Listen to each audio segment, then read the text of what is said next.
નમસ્કાર, હું છું વિક્રમ વકીલ અને તમે જોઈ રહ્યા છો હોટલાઇન ન્યૂઝ. વિસાવદરની પેટા ચૂંટણીમાં ગોપાલ ઇટાલિયા જે રીતે જીતી ગયા અને ત્યાર પછી ઘણા બધા એનાલિસિસ થયા કે કઈ રીતે ગોપાલ ઇટાલિયાને જીત મળી અને ભાજપની સાથે આખું તંત્ર હોવા છતાં ભાજપના ઉમેદવાર કિરીટભાઈ પટેલ હારી ગયા. એમાં એક મુદ્દો કોઈએ ચર્ચા કર્યો નથી અને લગભગ એને એવોઇડ કરવામાં આવ્યો છે. એ છે કે સોશિયલ મીડિયાનો ઉપયોગ ગોપાલ ઇટાલિયાએ એની પ્રચાર માટે કઈ રીતના કર્યો. અને મોટે ભાગે તો આ ફ્રી નહીં હોય, આપણે જાણીએ જ છીએ. કોઈ પણ મીડિયામાં થતો ચૂંટણી વખતનો પ્રચાર, એ પ્રિન્ટ મીડિયા હોય, ઇલેક્ટ્રોનિક મીડિયા હોય કે સોશિયલ મીડિયા હોય, મફતમાં તો કોઈ પીરસતું નથી બધું એમને થાળી તૈયાર. હવે એક આ સંજોગોમાં વિચારવાની વાત એ છે કે ગુજરાતી યુટ્યુબરો કઈ રીતે કામ કરે છે અને ગોપાલ ઇટાલિયાએ કઈ રીતે એમનો સરસ રીતે ઉપયોગ કર્યો. આ બાબતે મારી સાથે આજે જોડાયા છે વાતચીત કરવા માટે જાણીતા પત્રકાર કિરીટભાઈ ત્રિવેદી. કિરીટભાઈ, આપનું સ્વાગત છે. જી, ધન્યવાદ છે.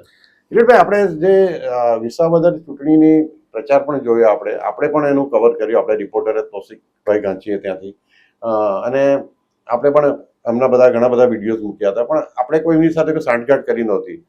આપણે તટસ્થતાથી કોઈ રાજકીય રીતે કોઈનો પક્ષ લેવા વગર આપણે ઇલેક્શન કવર કર્યું હતું. પણ આપણે ઘણી બધી યુટ્યુબ ચેનલો જોઈએ છે ગુજરાતી, તેમાં આપણે જોયું કે સતત ગોપાલ ઇટાલિયાની ફેવરમાં લગભગ કાર્પેટ બોમ્બિંગ થતું હતું. રોજના 10 વિડીયો ગોપાલ ઇટાલિયાને તરફેણમાં આવે અને ગોપાલ ઇટાલિયા જાણે કે વિશ્વનો મહાન રાજકારણી છે એ રીતે અમને પ્રોજેક્ટ કરવામાં આવતા હતા.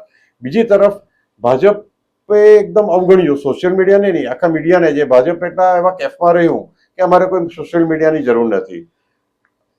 જી, ચોક્કસ ગોપાલ ઇટાલિયાની સફળતા અને ભારતીય જનતા પાર્ટીની નેતાગીરીની નિષ્ફળતા, આ બંનેમાં સોશિયલ મીડિયાનો બહુ મોટો ફાળો રહ્યો છે. ખાસ કરીને આપણે જોઈએ તો ગોપાલ ઇટાલિયાને આમાં કંઈ ગુમાવવાનું હતું નહીં. એને એક વાત એ ચોક્કસ નક્કી હતી કે જો એ ચૂંટણી હારી જાય છે તો એને કશું ગુમાવવાનું નથી.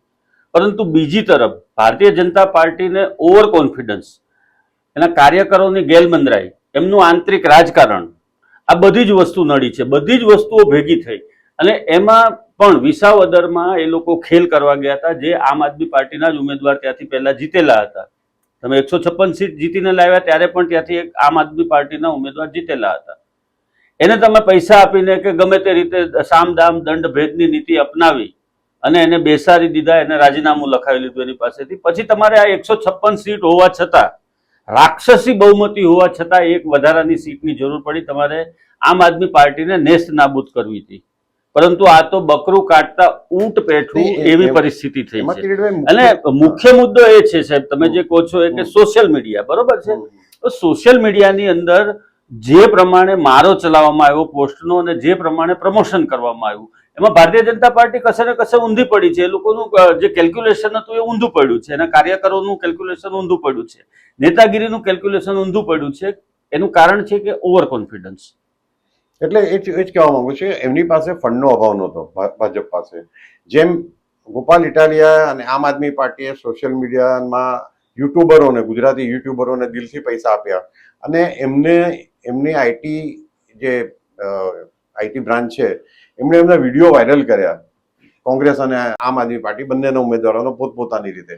ભાજપ એમાં સંપૂર્ણ રીતે નિષ્ફળ ગઈ. ભાજપ પાસે પોતાની કે આઈટી પાંખ જેવું છે કે નહીં એ જ આપણને નથી ખબર, અને હોય તો સંપૂર્ણ રીતે નિષ્ફળ રહી છે. કારણ કે એને ભાજપ તરફી યુટ્યુબ કે ઇન્સ્ટાગ્રામ પર જે મેટર આવે છે એ વાયરલ કરતા આવડતું જ નથી. અને બીજી સૌથી મોટી વાત એ છે કે એ લોકો સત્તાના મદમાં રાચે છે. જી, બરાબર છે. સત્તાના મદમાં રાચે છે. અમે તો જીતી જ ગયેલા છીએ, કેમ કે તંત્ર એની પાસે છે, આખું વહીવટી તંત્ર એ લોકોની પાસે છે, પોલીસ એ લોકોની છે, સરકારી અધિકારીઓ કર્મચારીઓ એના છે. પરંતુ સરકારી અધિકારી કર્મચારીઓ તો હંમેશા ઇલેક્શનની અંદર ભલે એના ઉપર છાંટા ઉડતા હોય, એના ઉપર આક્ષેપ થતા હોય, પરંતુ મોટાભાગે મેં જ્યાં સુધી જોયું છે ત્યાં સુધી એ લોકો તટસ્થતાથી જ કામ કરતા હોય છે અને એમને તો નોકરી કરવાની છે. એટલે એ લોકોનો કોઈ પ્રશ્ન નથી. પણ તમે જે મહત્વની વાત કરી ને social media, A social media IT cell Bharatiya Janata પાર્ટીનું સ્ટેટ લેવલે કશે હાજરી દેખાઈ જ નથી. બંને ઇલેક્શનમાં, કડીના ઇલેક્શનમાં પણ એવું છે ને અહીંયા પણ એવું છે. એમાં છે ને આઈટી સેલની જે વાત કરીએ આપણે, તો અંગત રીતે ભાજપના નેતાઓ આઈટી સેલનો ઉપયોગ કરે છે, પક્ષ માટે નથી કરતા. તમે જુઓ, મારે નામ નથી આપવા, પણ ગુજરાતના ટોપના 5 નેતાઓ જે છે ભાજપના, એના તમે જુઓ તો આઈટી સેલમાં ખૂબ સક્રિય છે, પણ એમાંથી એક પણ જણ ભાજપ પક્ષ માટે પ્રચાર કરતો હોય કે પક્ષનું સારું દેખાય, પોતે કેટલા ઉદ્ઘાટન કર્યા, પોતે અહીંયાથી નિરીક્ષણ કર્યું પૂરનું, પોતે કે ઢીકણી જગ્યાએ ગયો, પ્લેન ક્રેશ થયું તારે પ્લેન ત્યાં જગ્યાનું નિરીક્ષણ કરવા ગયા, એ બધા વિડીયો એ લોકો મૂકતા હોય છે. પણ એમાં ઇલેક્શન ટાઈમે ભાજપને જ્યારે કઈ રીતે ભાજપનો પ્રચાર કરવો એની એ લોકોને એ નથી. ગતાગમ તો છે પણ પડી નથી. ગતાગમ છે, પડેલી નથી એનું કારણ એ છે કે એ લોકોને અત્યારે એવું છે કે અત્યારે અમારો સૂર્ય મધ્યાહને તપે છે. અમારે આ જીત કે હારથી કોઈ ફરક નથી પડતો. ગોપાલ ઇટાલિયાની જીતમાં સાહેબ તમે જે રીતે કહો છો ને કે સોશિયલ મીડિયા ઉપરાંત બીજું પણ એક મહત્વનું ફેક્ટર જે કામ કરી ગયું એ ભારતીય જનતા પાર્ટીનો આંતરિક અસંતોષ, એના જ નેતાઓ અને એ લોકોની જે ગેલમંદરાઈ હતી, કામ ન કરવું, કાર્યકરોને નિષ્ક્રિય કરી દેવા, સમાજમાંથી જે મત પડવા જોઈએ ચોક્કસ સમાજમાંથી એ મતોનું મતદાન ન થાય અથવા તો એ વિરુદ્ધમાં મતદાન થાય, એવા પણ પ્રયત્નો હતા.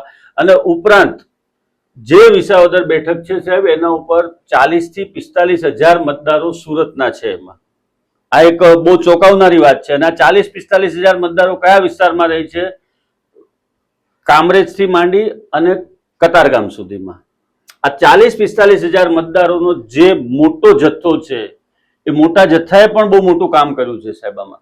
અને મહત્વની વાત, તમે જે સોશિયલ મીડિયાનું કીધું, તો સોશિયલ મીડિયા આજે એક એવું માધ્યમ થઈ ગયું છે કે ઘરમાં 4 વ્યક્તિ હોય તો 4 જણા તમે જોજો કે અલગ અલગ દિશામાં ફોન લઈને બેઠા હશે. કોઈ ફેસબુક ઉપર આંટા મારતો હશે, કોઈ ઇન્સ્ટામાં હશે, કોઈ લિંકઇનમાં હશે, તો કોઈ યુટ્યુબમાં ન્યૂઝ જોતા હશે અથવા તો કોઈ રીલ જોતા હશે.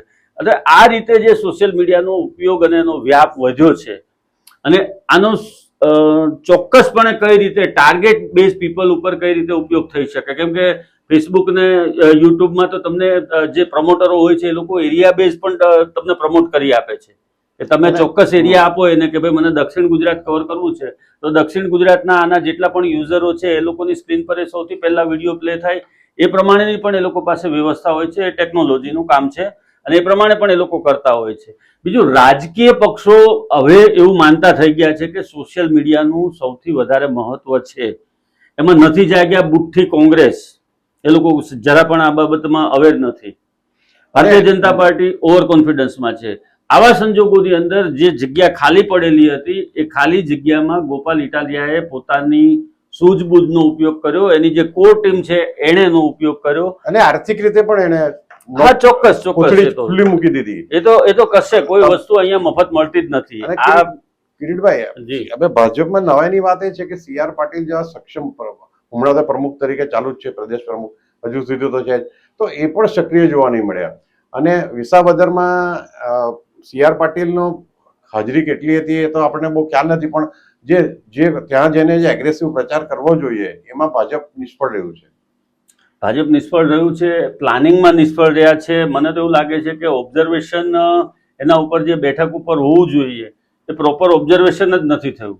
અને અંદરથી જ એટલો બધો રઘવાટ હતો. અને અમુક તો આજે મારે 1-2 મિત્રો સાથે વાત થઈ, ત્યાં સૌરાષ્ટ્રમાં જ મિત્રો સાથે વાત થઈ, તો એ લોકો એવું ઈચ્છતા હતા કે વિસાવદર ભાજપના ને સૌરાષ્ટ્રના ભાજપના નેતાઓ જ એવું ઈચ્છતા હતા કે અહીંયા કિરીટ પટેલને ટિકિટ આપવામાં આવે અને એનો સફાયો કરવામાં આવે. એ લોકો અંદર ખાને જ એવું ઈચ્છતા હતા કે એને મોટો જ નથી થવા દેવો, એને આટલે લેવલેથી એનું રાજકારણ પૂરું કરી નાખો. પણ કિરીટભાઈ, આને કારણે તો નરેન્દ્ર મોદીનું પણ ખરાબ લાગ્યું છે. અને આ લોકો લોકલ નેતાઓ ભાજપના એવું સમજતા નથી કે તમે સોશિયલ મીડિયા પર ફક્ત પોતાનો પ્રચાર કરાવ્યા કરો છો, 2-4 કેમેરામેનને સાથે રાખીને ફરો છો, ઇલેક્ટ્રોનિક મીડિયામાં બી તમારો પ્રચાર થઈ રીતનું કરો છો, પણ નરેન્દ્ર મોદીને કારણે તમે ચૂંટાઈને આવ્યા છો. તો નરેન્દ્ર મોદીને કાને આ વાત નહીં જતી એવું એ લોકો માનવાની ભૂલ નહીં કરે. ગમે ત્યારે નરેન્દ્રભાઈને આ વાતની ખબર પડશે ત્યારે કદ પ્રમાણે વેતરી નાખશે આ લોકોને પણ. ચોક્કસપણે. અને રાજકારણમાં કોઈ દિવસ કોઈ પરિસ્થિતિ સ્થિર રહેતી નથી. અને હારમાંથી શીખીને જ ભારતીય જનતા પાર્ટી આટલે સુધી પહોંચી છે. દરેક વખતે હારતા હતા ઇલેક્શન, દરેક વખતે આત્મમંથન કર્યું અને આટલે સુધી પહોંચ્યા છે. હવે એ લોકોએ આત્મમંથન કરવાનું બંધ કરી દીધું છે. જીત અને માત્ર જીતના કેફમાં રાચી રહ્યા છે. લોકો સત્તાના મદમાં છે અત્યારે. સત્તા સુંદરી તો કોઈ દિવસ કોઈની થઈ નથી ને થવાની નથી, એ વાત નિશ્ચિત છે. અત્યારે જે લોકોએ સોશિયલ મીડિયાનો ઉપયોગ ન કરી અને જે ભૂલ કરી છે અથવા તો મીડિયાનો યોગ્ય રીતે ઉપયોગ ન કરીને ચૂંટણીનું પ્લાનિંગ કરવામાં નિષ્ફળ રહ્યા છે. આપણે કહ્યું એ પ્રમાણે કે સી આર પાટીલે પણ બહુ હળવાશથી આ બધી વસ્તુઓ લીધેલી છે. હળવાશથી વિસાવદરની ચૂંટણીને લીધી એનું પણ એક આ પરિણામ છે. એટલે તમામ સ્તરે જોઈએ આપણે તો ભારતીય જનતા પાર્ટીનું સોશિયલ મીડિયા નિષ્ફળ ગયું છે અને એની સામે આમ આદમી પાર્ટીએ સરસ રીતે એનો ઉપયોગ કર્યો છે, પ્લાનિંગથી ઉપયોગ કર્યો છે અને કોને કેટલું વેટેજ આપવું એના પ્રમાણે મીડિયાને બધાને સાચવી અને પછી ઉપયોગ કર્યો છે. જી એટલે એનું પરિણામ આપણી નજર સામે છે. જી કિરીટભાઈ, મારા જે સૂત્રો છે એના કહેવા પ્રમાણે અમિત શાહ આ બાબતને ખૂબ ગંભીરતાથી લીધી છે અને એમના સુધી માહિતી સાચી પહોંચાડવામાં પણ આવી છે. એટલે જો ભાજપના નેતાઓ માનતા હોય કે અમે અહીંયા કેટલાક યુટ્યુબને અમે ખરીદી લીધા છે અને યુટ્યુબ ચેનલોને અમે સાચવી લીધા છે એટલે કોઈને ખબર નહીં પડશે, એવું નથી. આ વાત ભાજપ હાઈકમાન્ડ સુધી પહોંચે ત્યારે એમના નીચે લાવવાની પૂરી શક્યતા છે. Thank you Kiritbhai. જી ધન્યવાદ. આવા પ્રકારના વિડીયો તમને જોવા ગમતા હોય તો હોટલાઇન ન્યૂઝ ચેનલને લાઇક, શેર અને સબસ્ક્રાઇબ કરો.